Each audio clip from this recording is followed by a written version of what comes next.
जिंदगी तो सिर्फ अपने कंधों पर जी जाती है, दूसरे कंधों पर तो बस जनाजे उठाए जाते हैं। जय हिंद दोस्तों, स्वागत है आपका इस शानदार धमाकेदार जबरदस्त क्लास में। जैसा कि आप जानते हैं, हम आपको बताएंगे बीएससी एजी सेकंड सेमेस्टर की तैयारी कैसे करें। क्या है ना दोस्तों, होता क्या है कि एग्रीकल्चर सब्जेक्ट ज़्यादा होते हैं। क्या एग्रीकल्चर सब्जेक्ट ज़्यादा होते हैं? जैसे कि अभी आपने फर्स्ट सेमेस्टर के एग्जाम दिए, कितने दिए? 11 एग्जाम दिए ना, 11 एग्जाम दिए। और क्या है, मैथ और बायो की जो होते हैं 3 एग्जाम दे देते हैं। अभी आपने 11 एग्जाम दिए तो 11 एग्जाम खत्म नहीं हुए, सेकंड सेमेस्टर की क्लासें चालू हो गई। सेकंड सेमेस्टर की आदेश आ गया यूनिवर्सिटी से कि सेकंड सेमेस्टर की क्लासें स्टार्ट की जाएं। और क्योंकि सेकंड सेमेस्टर के भी एग्जाम मई जून में है तो टाइम कितना है, समय बहुत कम है। इसीलिए मैंने सोचा क्यों ना सेकेंड सेमेस्टर में सब्जेक्ट कितने होते हैं। ठीक दोस्तों, पहला दोस्तों है crop physiology, fundamental of crop physiology. Crop physiology वनस्पति विज्ञान, मतलब दोस्तों देखो, जीव विज्ञान की 2 शाखाएं होती हैं। कौन, क्या आपको पता होगा? जंतु विज्ञान, वनस्पति विज्ञान। ठीक है, और वो क्या है कि वनस्पति विज्ञान की भी एक शाखा है। कौन सी? फसल कार की, उसके बारे में बताया गया, उसका एक सब्जेक्ट बताया गया है क्रॉप फिजियोलॉजी। ठीक है दोस्तों, अच्छा सब्जेक्ट है, इंटरेस्टिंग सब्जेक्ट है। अगर पढ़ेंगे आप तो अच्छा लगेगा आपको, है ना। दूसरा सब्जेक्ट क्या है दोस्तों? पादप जैव रसायन, बायोकेमिस्ट्री। बायोकेमिस्ट्री देखो, यूपी कैटेट के अगर आपने एग्जाम दिया होगा, यूपी कैटेट में तैयारी की होगी, है ना, इंटर में भी केमिस्ट्री थी, तो उस केमिस्ट्री जो थी, लेकिन इस केमिस्ट्री में क्या है, इस केमिस्ट्री में पादप जैव रसायन है, वो केमिस्ट्री नहीं है, इसमें पादप जैव रसायन है। मतलब इसमें विटामिन, वसा, कार्बोहाइड्रेट, इसके बारे में पढ़ना पड़ेगा, है ना। अच्छा सब्जेक्ट है। क्या है दोस्तों, देखो फर्स्ट सेमेस्टर में कितने बेसिक फंडामेंटल सब्जेक्ट थे, तो उसमें ज़्यादा दिक्कत नहीं, क्योंकि वो अपने इंटर में भी पढ़े थे, है ना, फर्स्ट ईयर में भी पढ़े थे। यूपी कैटेट का जब तैयारी की थी उसमें भी पढ़े थे, उसमें ज़्यादा दिक्कत नहीं होगी, उसमें पढ़े, एग्जाम आपने दे दिया। लेकिन जो ये सब्जेक्ट है सेकेंड सेमेस्टर, इसमें आपको पढ़ना पड़ेगा, तभी आप एग्जाम दे सकते हैं, क्योंकि अन्यथा नहीं, कुछ आगे फिर दिक्कत होगी आपको, क्योंकि पढ़ेंगे नहीं तो, क्योंकि डिफिकल्ट सब्जेक्ट है।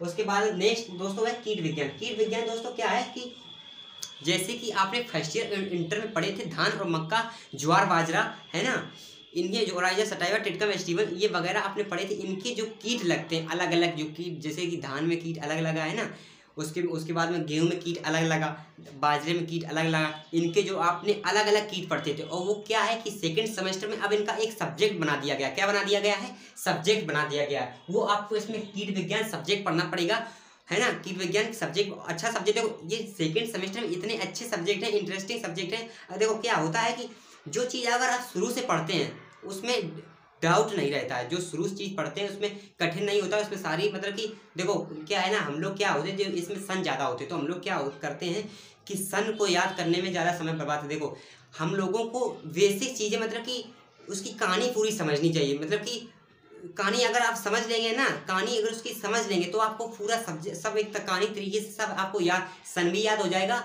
सब याद हो जाएगा। ठीक दोस्तों, उसके बाद में नेक्स्ट सब्जेक्ट दोस्तों है कृषि अर्थशास्त्र। ठीक, एग्रीकल्चर इकोनॉमिक्स, कृषि अर्थशास्त्र। 12th एग्रीकल्चर में था कृषि अर्थशास्त्र। ठीक है, लोग कहते हैं कि मतलब कृषि अर्थशास्त्र एक बोरिंग सब्जेक्ट है। बोरिंग सब्जेक्ट नहीं है, बहुत अच्छा सब्जेक्ट है ना कृषि अर्थशास्त्र। कृषि अर्थशास्त्र के बारे में बताया गया है। इसकी क्लास एक मैं, इनकी जितनी, देखो 11 सब्जेक्ट है, इनकी 11 सब्जेक्ट की क्लास प्रोवाइड कराऊंगा मैं आपको। ठीक है, उसके बाद कृषि अर्थशास्त्र दोस्तों सब्जेक्ट है। उसके बाद नेक्स्ट सब्जेक्ट दोस्तों है ऑर्गेनिक फार्मिंग, मतलब कि जैविक खेती। देखो जैविक खेती क्या है? जैविक खेती के तात्पर्य दोस्तों, मतलब कि कोई भी यूरिया, मतलब कि अकार्बनिक खाद का प्रयोग ना किया जाए। अकार्बनिक खाद का प्रयोग ना करके,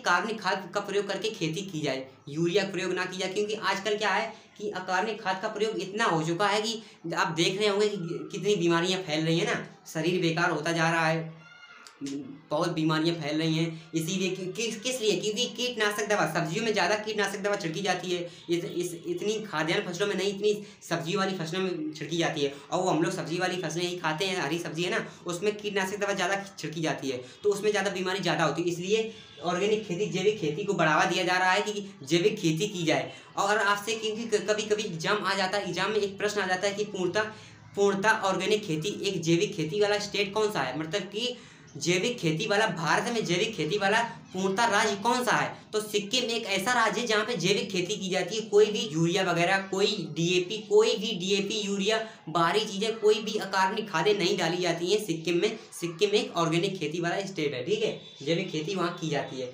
नेक्स्ट दोस्तों है पादप रोग विज्ञान, मतलब दोस्तों जैसे कि कीट विज्ञान है, कीट विज्ञान एक अलग सब्जेक्ट है। धान गेहूं में कीट लगता है ना, ऐसे ही इसमें धान गेहूं मक्का बाजरा अरहर चना सूरजमुखी वगैरह इसमें एक रोग लगता है। इसमें जो रोग लगते हैं अलग अलग रोग लगते हैं, ऐसा नहीं कि एक ही रोग लगता है। देखो गेहूं में अलग रोग लगता है, धान में अलग रोग लगता है ना, चने में अलग रोग लगता है, सूरजमुखी में अलग रोग लगता है, मटर में अलग रोग लगता है। तो क्या है कि सेकेंड सेमेस्टर में रोग बना दिया, एक विषय बना दिया गया है, पादप रोग विज्ञान एक विषय बना दिया गया है, वो आपको पढ़ना पड़ेगा। बहुत अच्छा सब्जेक्ट है पादप रोग विज्ञान, शुरू से पढ़ेंगे ना तो अच्छा लगेगा। इसकी क्लासें प्रोवाइड करूंगा बहुत अच्छे से, बहुत बेहतरीन जानकारी के हिसाब से, है ना। दूसरा सब्जेक्ट है fruit production technology and vegetable spice. मतलब दोस्तों आपने फर्स्ट सेमेस्टर में हॉर्टिकल्चर का एक सब्जेक्ट था। क्या था? हॉर्टिकल्चर का एक सब्जेक्ट था। देखो हॉर्टिकल्चर का जो सब्जेक्ट था उसमें क्या था, उसमें फल के बारे में बताया गया था। फल, केला, अमरूद, है ना, सीडियम गुआवजावा वगैरह, मैगी फेरा इंडिका, उसके बाद में अमरूद वगैरह और केला, उसमें अखरोट, है ना, बादाम, कमरख, बहुत ऐसे मतलब कि फल के बारे में बताया गया था। इसमें क्या है, इसमें सब्जियों के बारे में आपको बताया गया, सब्जियों के बारे में बताया गया, भिंडी, आलू, है ना, मटर, उसके बाद मसाले के बारे में बताया गया, सौंफ, धनिया, उसके बाद में, है ना, इसके बारे में बताया गया है। मसाले जितने हैं आपको पढ़ने पड़ेंगे, बहुत अच्छा सब्जेक्ट है। देखो इसमें कोई भी इसमें बोरिंग सब्जेक्ट नहीं, सारे मतलब कि सारे अच्छे सब्जेक्ट हैं, जब आप पढ़ेंगे तो अच्छे लगेंगे। उसके बाद में दोस्तों है कृषि विस्तार, यानी कि फंडामेंटल ऑफ एग्रीकल्चर एक्सटेंशन और एक्सटेंशन एजुकेशन। मतलब दोस्तों कृषि विस्तार, इसमें बेसिक से कृषि विस्तार के बारे में बताया गया, कृषि की स्टार्टिंग कैसे हुई, कृषि के विस्तार के बारे में पूरी डिटेल दी गई है। इसकी क्लास प्रोवाइड कराएंगे। देखो कृषि विस्तार क्या है दोस्तों, आपने फर्स्ट सेमेस्टर में पढ़े होंगे रूरल साइकोलॉजी। इसमें भी रूरल साइकोलॉजी कुछ 2-3 चैप्टर है। क्या है? 2-3 चैप्टर है रूरल साइकोलॉजी के भी।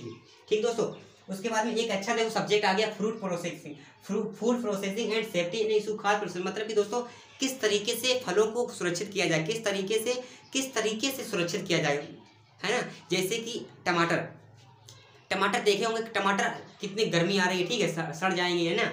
तो इनको क्या है, टमाटर को किस तरीके से सॉस बनाया जाए इनका, है ना।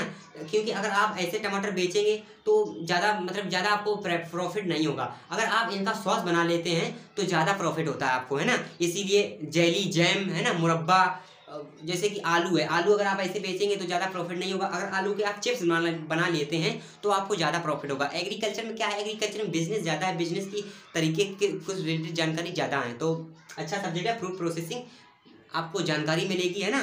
आप इसमें रोजगार भी पा सकते हैं। फ्रूट प्रोसेसिंग अगर आपको इसमें अच्छी जानकारी नॉलेज है, इसका खाद्य प्रोसेसिंग किस तरीके से करते हैं।